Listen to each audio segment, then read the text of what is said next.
All right, guys, welcome back to the channel and welcome back to our conversation surrounding PED implementation.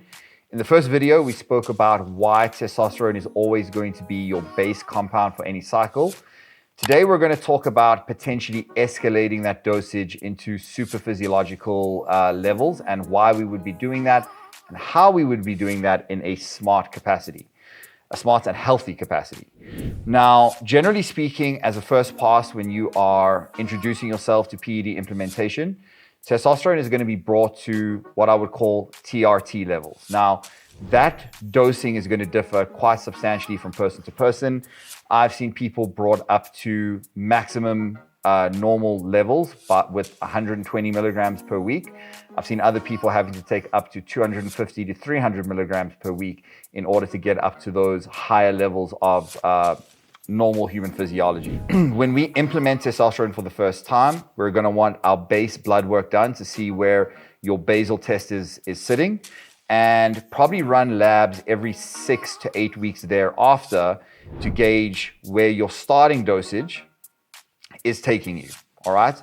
Once we reach that kind of peak level within the normal range, the question would be how and when do we increase our dosage thereafter? My general position is that as far as androgens go, and this goes for a lot of what I stand for from a nutritional perspective, from a cardio perspective, from a training perspective, is a minimum effective dose. So the way that we would determine if you need to increase your dosage is if we see several things occurring. Number one, for example, if you are in a building phase and you are seeing your weight go up, but you are seeing your visuals and your check-in pictures on a weekly basis soften and deteriorate, and it looks like you are adding more fat instead of muscle, that would be a good time to potentially look at increasing your dosage. If you are in a fat loss phase and you see your performance levels in the gym start deteriorating, that would be another opportunity to go, hey, I may need to increase my dosage. However, there need to be multiple variables in line before you just start deploying more androgens. So consistency across every other metric needs to be where it needs to be at an optimal level. Your adherence to your nutrition plan needs to be perfect. Your adherence to your training plan needs to be perfect in terms of execution, in terms of not missing training sessions, in terms of intensity and training with a close proximity to failure. We need to make sure that your sleep is in line and your recovery is in line, because we're not trying to mask poor sleep and recovery just by implementing more drug usage. This is not what we want. Now, as a general rule of thumb, when we're looking at increasing a dosage, we're going to start very, very low, about 10 to 15%.